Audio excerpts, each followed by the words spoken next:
Oubliez l'image figée d'un Moyen-Âge austère et dépourvu d'excès. Derrière les murs des monastères et au cœur des places de marché circulaient déjà des substances capables de troubler les sens, d'apaiser la douleur ou d'ouvrir, selon les croyances, un passage vers d'autres mondes. Les plantes aux effets psychotropes étaient ainsi connues depuis l'Antiquité, mais la période médiévale leur donna un statut ambigu entre remède et danger. La belladone, par exemple, connue pour ses propriétés bien avant que son nom, belladone, apparaisse en Italie à la Renaissance, était employée en petite quantité dans certaines préparations médicinales. On savait qu'elle pouvait dilater les pupilles et altérer la perception visuelle. À dose plus forte, elle provoquait confusion, hallucinations et parfois la mort. La jusquiame, elle, était réputée calmer certaines douleurs et les textes de l'école de médecine de Salerne mentionnaient déjà ses effets délétères en cas d'excès. Le datura, présent selon les espèces en Afrique du Nord, au Moyen-Orient et en Asie, était connu des pharmacopées arabes. Mais son usage en Europe occidentale médiévale reste difficile à établir avec certitude. Ce sont surtout la jusquiame, la belladone et la mandragore qui apparaissent de manière récurrente dans les sources européennes. La mandragore, justement, avec sa racine anthropomorphe, fascinait au point que de nombreux auteurs médiévaux rapportaient les précautions censées entourer son arrachage. Ainsi, on attachait la racine à un animal pour éviter le cri mortel censé tuer l'homme qui l'entendrait. Ce mythe, déjà présent dans les textes antiques, se transmit tout au long du Moyen-Âge. Au-delà de la croyance, la plante entrait dans la composition de préparations médicinales. Le vin de mandragore, mentionné dans les écrits attribués à Constantin l'Africain au XIe siècle, associait racines et vin comme sédatifs avant une intervention douloureuse. Le pavot somnifère, cultivé dans certains jardins monastiques, fournissait un suc, en l'occurrence l'opium, utilisé comme analgésique dans un contexte strictement médical. Hildegarde de Bingen, abbesse et savante du XIIe siècle, recommandait dans ses écrits certaines plantes pour calmer les fièvres, mais mettait en garde contre l'usage détourné de végétaux qu'elle jugeait capables de troubler l'âme quand ils étaient pris dans un but de recherche d'extase. Le chanvre occupait lui aussi une place particulière. Dans la vie quotidienne, il était surtout cultivé pour ses fibres, qui servaient à fabriquer cordes, voiles et autres toiles robustes. Mais il était aussi connu pour ses usages médicinaux. Les textes arabes mentionnent ses propriétés calmantes et des manuscrits latins du XIIe siècle évoquent l'utilisation d'huile de chanvre pour apaiser les douleurs ou calmer l'agitation mentale. Dans certains monastères bénédictins, on cultivait le chanvre non seulement pour ses fibres, mais aussi pour ses graines, transformées en huile médicinale. En France et en Italie, la plante était suffisamment répandue pour que certaines autorités municipales encadrent sa culture.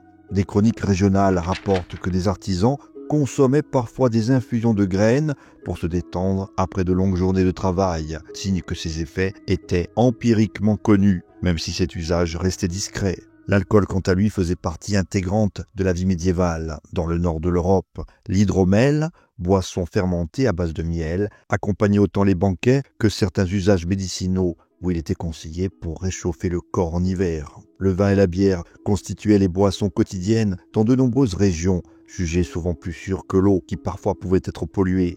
La technique de la distillation, perfectionnée dans le monde arabe pour produire parfums et remèdes concentrés, se diffusa en Europe à partir du XIIe siècle. En Sicile, où l'influence arabo-normande était forte, on produisait une aqua vitae, c'est-à-dire de l'eau de vie, utilisée comme tonique médicale et parfois administrée aux malades jugés faibles ou en fin de vie.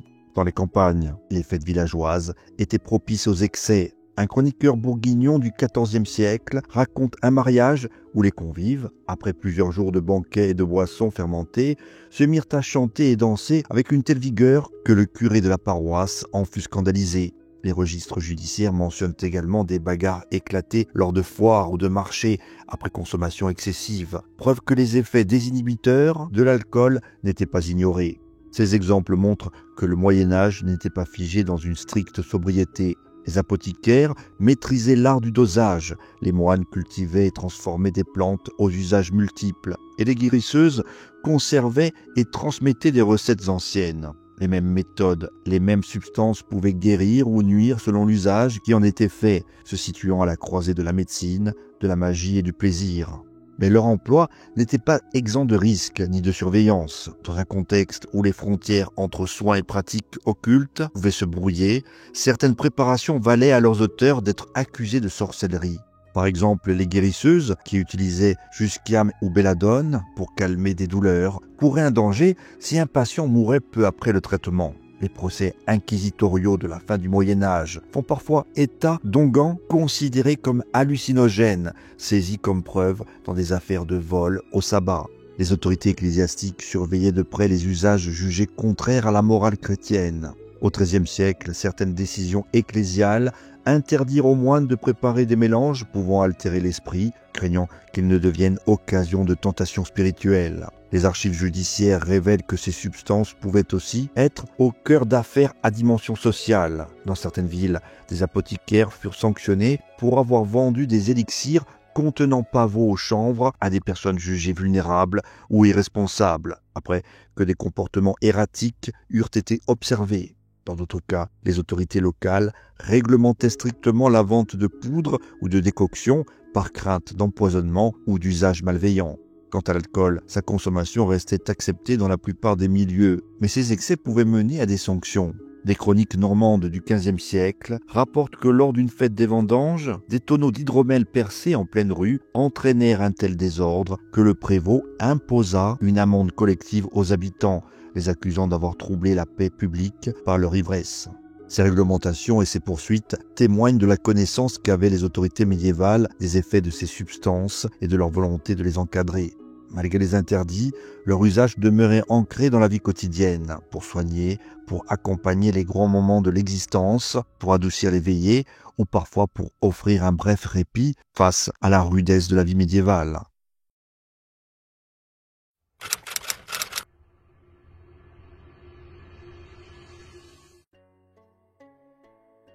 Au Moyen-Âge, les registres d'inquisition, les chroniques locales, les traités médicaux et les sermons ecclésiastiques nous laissent entrevoir un univers où l'altération de l'esprit pouvait mener à l'extase divine ou bien à la damnation.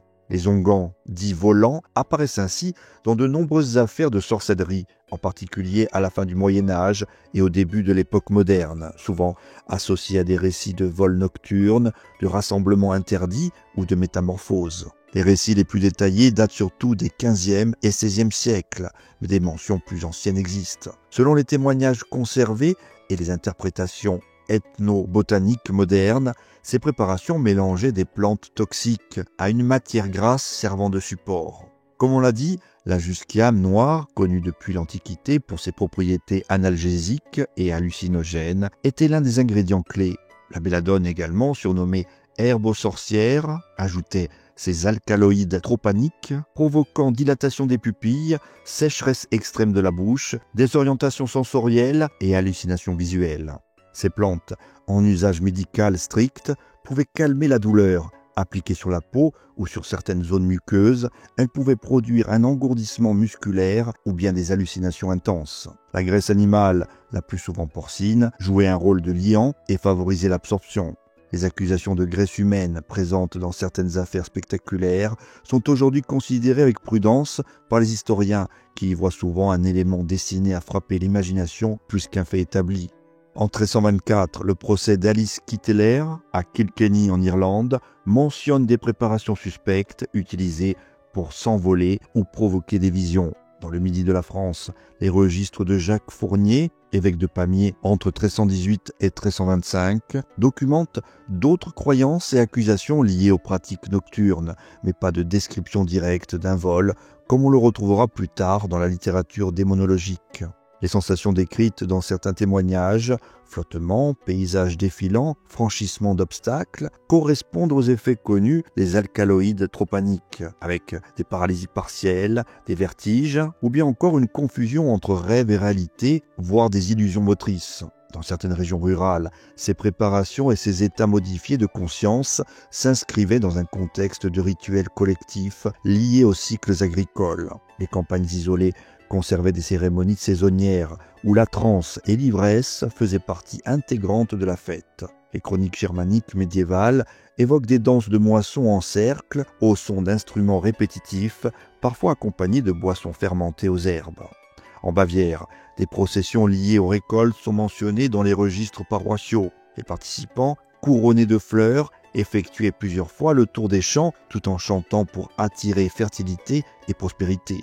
Certaines interprétations modernes évoquent la possible présence d'ergots de seigle dans le pain ou la bière, un champignon contenant des alcaloïdes hallucinogènes, mais cette hypothèse reste spéculative. Dans les vallées alpines, des processions nocturnes menaient aux limites des pâturages avec des torches dans le but de protéger le bétail et les récoltes des esprits des hauteurs.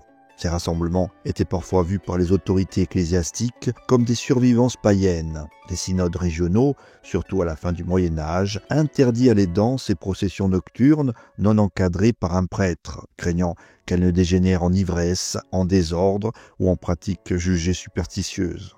L'Église elle-même, dans ses courants mystiques, connaissait et parfois recherchait des états modifiés de conscience par des moyens considérés comme licites.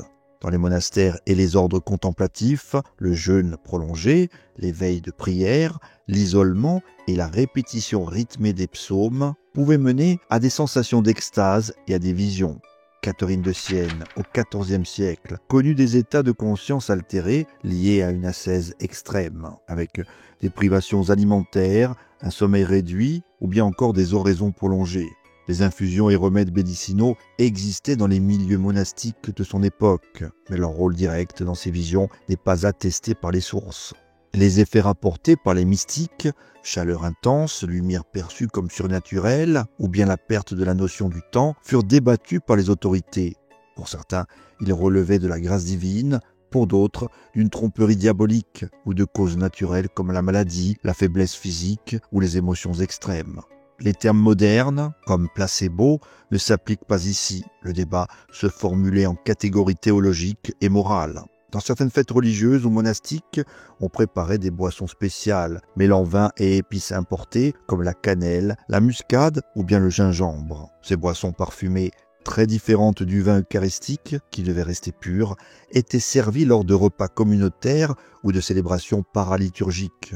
Dans les grandes abbayes, il arrivait aussi que l'on prépare des boissons à base de miel et d'herbes odorantes, destinées à marquer certains jours de fête et à créer une atmosphère sensorielle particulière. En dehors des monastères, certaines confréries laïques utilisaient des boissons herbacées lors de pèlerinages ou de processions, bien que les recettes précises soient rarement documentées. La consommation d'infusions de plantes locales, comme la menthe, le thym, la sauge, entrait dans une tradition médicinale destinée à soutenir l'endurance, à apaiser la soif et à parfumer l'eau ou le vin.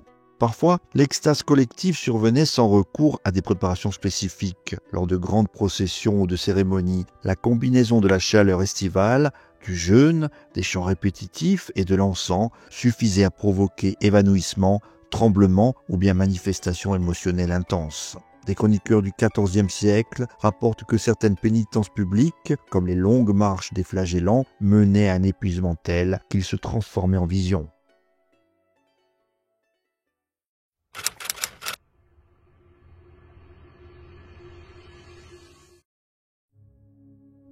Dans les monastères, l'usage des plantes aux effets puissants était strictement encadré. Les herboristes conventuels savaient reconnaître et doser jusquiame, mandragore, pavot ou aconite, qui servaient à soulager la douleur, calmer les fièvres ou endormir un patient avant une saignée. Mais hors de l'infirmerie, leur usage était souvent interdit. Au synode de Milan, un décret condamna explicitement la consommation de jusquiame en dehors des hôpitaux et sous contrôle médical, car la plante mal dosée provoquait des hallucinations, une paralysie musculaire ou bien la mort. Dans certaines abbayes cisterciennes, des inventaires mentionnent des stocks de pavots conservés sous clé et accessibles uniquement aux médecins du couvent, ce qui témoigne de la méfiance envers ces substances. Dans les villes, un autre circuit parallèle prospérait. Les marchands ambulants, apothicaires non agréés et guérisseuses de quartier vendaient des breuvages mêlant épices précieuses et herbes locales. Certaines recettes visaient à stimuler le désir, comme la cannelle, le clou de girofle ou bien le gingembre importé d'Orient, mais aussi datura ou jusquiame pour altérer l'esprit. En 1397, à Bruges, une affaire judiciaire consigna la déposition d'hommes affirmant avoir bu dans une taverne un vin parfumé d'herbe qui les rendit étrangement dociles. L'accusé, une prostituée connue pour ses charmes, fut poursuivie, non pour empoisonnement, mais pour usage illicite d'herbes, je cite, « incitant à la fornication ». Les juges y voyaient une double faute, troubler le discernement et favoriser le péché de luxure. Les textes ecclésiastiques reliaient directement ivresse et damnation. Dans un sermon conservé à la cathédrale de Lincoln, vers 1320, un prédicateur avertit que celui qui trouble l'esprit de son frère par breuvage ou herbe l'ouvre à Satan comme une maison dont on force la porte. Ce discours nourrissait l'idée que tout altérateur de conscience était une arme du diable, même si la composition relevait de la pharmacopée traditionnelle. Les tribunaux de l'époque traitaient souvent drogue et poison comme une même catégorie. En 1311, à Florence, un alchimiste promettant un élixir d'immortalité fut accusé d'empoisonnement après la mort rapide d'un notable qui avait acheté la préparation. L'analyse rudimentaire du contenu, réalisée en le faisant goûter à un chien, conclut à la présence de métaux dissous et de plantes toxiques. Les sources ne disent pas si l'intention était criminelle ou si le praticien croyait réellement à ses recettes, mais la sentence fut la même, bannissement à vie. La peur des poisons s'accompagnait de celle des sortilèges. Dans les procès de sorcellerie, posséder des herbes comme la belladone, la jusquiame ou la mandragore suffisait à accréditer une accusation. En 1456, à Lausanne, une sage-femme fut condamnée après que l'on eut trouvé dans sa maison un onguent servant à endormir les enfants avant un soin douloureux. Les juges, influencés par les manuels de démonologie, y virent un baume de vol de nuit lié au sabbat, alors qu'il s'agissait probablement d'un simple sédatif. Certaines villes réglementaient strictement le commerce des potions. À Lübeck, un édit du XVe siècle interdisait la vente publique de boissons troublant l'esprit sans autorisation du conseil municipal. À Barcelone, une ordonnance de 1412 précisait que tout vendeur devait déclarer la liste de ses ingrédients aux autorités, et ce sous peine d'amende ou bien de confiscation des marchandises. Ce contrôle visait autant à protéger la santé des habitants qu'à éviter les troubles liés aux rixes ou aux fraudes. Les substances intoxicantes n'étaient pas toutes d'origine exotique. Dans certaines campagnes, des cas de justice montrent l'usage détourné de plantes locales. En 1364, dans le diocèse de Liège, un laboureur fut accusé d'avoir mélangé des feuilles de jusquiame à la cervoise, servie à ses voisins pour gagner un pari au jeu de dés. Les victimes décrivirent des vertiges et une incapacité à se tenir debout pendant des heures. L'homme fut condamné à une amende pour abus de breuvage, un chef d'accusation qui illustre l'absence de distinction claire entre crime et mauvaise plaisanterie. Le lien entre drogue et sexualité restait une obsession morale. Dans les archives judiciaires de Cologne, un dossier de 1441 relate l'histoire d'un artisan accusé par son épouse de lui avoir donné une boisson mêlant vin et herbe, et ce, pour éveiller ses ardeurs, ce qu'elle interpréta comme un sortilège. Le tribunal, tout en reconnaissant qu'aucun mal physique ne lui avait été causé, infligea au mari une pénitence publique pour usage inconvenant de substances. Dans le monde des élites, l'empoisonnement par drogue restait un spectre omniprésent. Les chroniqueurs florentins rapportent que lors de banquets diplomatiques, certains convives venaient avec leurs propres gobelets en argent, supposés protégés contre les toxines. L'angoisse d'un vin drogué ou d'un plat travaillé s'étendait aux échanges politiques, au point que des traités de cuisine noble recommandaient de faire goûter chaque mets par un serviteur avant de le présenter à table. Au-delà des affaires spectaculaires, la justice médiévale se heurtait à un problème fondamental, l'impossibilité de déterminer scientifiquement si une plante ou un élixir avait été employé à bonne ou mauvaise fin. Le même pavot pouvait être calmant d'un moine médecin ou l'arme d'un criminel. Dans ce flou, les juges statuaient souvent en fonction de la réputation de l'accusé, de la rumeur publique ou de la gravité perçue du trouble causé, plus qu'en fonction d'une analyse des faits.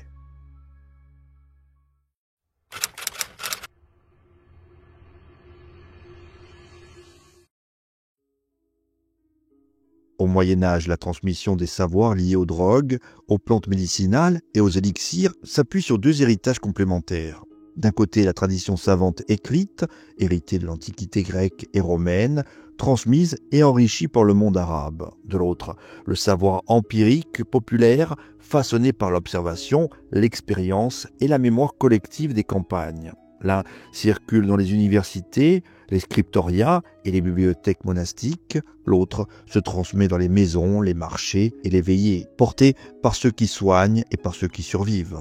Dans la sphère savante, les traductions arabo-latines, réalisées au XIIe et XIIIe siècle, jouent un rôle fondamental. Les traités de Galien, Dioscoride et Hippocrate, redécouverts en Occident par l'intermédiaire des centres de traduction de Tolède, Salerne ou Montpellier, retrouvent leur place dans la formation médicale. Les œuvres d'Avicenne, et particulièrement son canon de la médecine, deviennent des manuels incontournables pour les praticiens.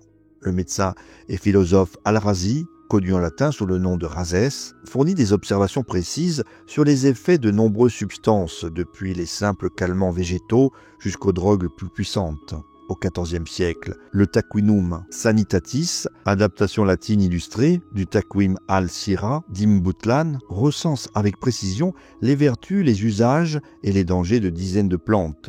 La mandragore y est décrite comme sédative et dangereuse si mal dosée. La rue comme stimulante et protectrice contre les influences malsaines de l'air. Mais ce savoir écrit ne suffit pas à couvrir tous les besoins. Dans les campagnes, dans les faubourgs, des guérisseuses, sages-femmes et herboristes perpétuent un savoir oral, transmis de génération en génération.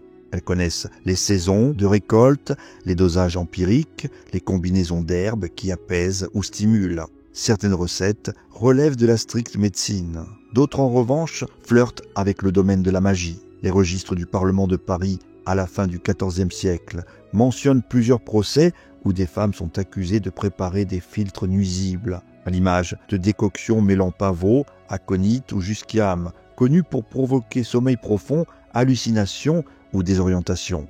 En Castille, les ordonnances de Tolède de 1422 et celles de Valladolid en 1435 réglementent déjà la vente des herbes dites fuertes. Certaines comme le datura ou la belladone ne peuvent être vendues que sous la supervision d'un médecin ou d'un apothicaire autorisé. Dans les grandes cités italiennes, le contrôle se formalise encore davantage. À Florence, les statuts de 1313 imposent aux speciali, en l'occurrence les apothicaires, un long apprentissage, la vérification régulière des poids et mesures et l'obligation d'exercer dans des quartiers désignés par la commune. À Bologne, les statuts municipaux de 1376 fixent une liste précise de substances dont la vente est restreinte, comme l'opium brut, le bol d'Arménie ou bien des résines venues d'Orient. À Venise, un règlement de 1490 oblige les apothicaires à déclarer au collège des médecins la quantité de thériaque et d'opium en stock, preuve que l'administration surveille déjà attentivement la circulation des drogues puissantes. Les inventaires d'apothicaires relèvent la diversité et la valeur de ces substances. À Rome, en 1464, l'apothicaire pontifical conserve dans ses étagères des pots d'unguentum populeum, un onguent à base de bourgeons de peuplier et d'opium, utilisé comme calmant. À Pérouse, en 1431, l'inventaire des biens d'un apothicaire mentionne racines de gentiane, écorce de cannelle, sac de myrrhe et pavot blanc, illustrant la place du commerce méditerranéen dans l'approvisionnement en drogues et aromates. Cette codification s'intensifie à la charnière du Moyen-Âge et de la Renaissance. Les statuts de Barcelone, en 1498, imposent aux apothicaires de tenir un registre détaillant chaque vente de substances fortes ou rares, et ce, afin de pouvoir remonter la trace en cas d'empoisonnement suspect. En France, un édit royal de 1484 fixe à 6 ans la durée minimale de l'apprentissage des apothicaires et impose que leur composition soit validée par des médecins agréés. Ainsi, le Moyen-Âge, loin d'être une époque d'ignorance, avait déjà une connaissance approfondie des effets des plantes et substances, qu'elles soient médicinales, stimulantes ou toxiques. Cet héritage, transmis à la Renaissance, a nourri la médecine moderne, la botanique et la toxicologie. Une étiquette de sorcière qui, au final, n'a servi qu'à effacer la réalité de ces femmes qui, en vérité, maîtrisaient l'art des potions, la pharmacopée populaire et représentaient une médecine parallèle jugée trop menaçante. Voilà, c'est la fin de la vidéo. Si elle vous a plu et que vous souhaitez soutenir la chaîne, n'hésitez pas à faire un don sur Tipeee ou à utiliser le bouton merci de YouTube. Dans tous les cas, merci pour votre soutien et à très bientôt pour une nouvelle plongée dans l'histoire.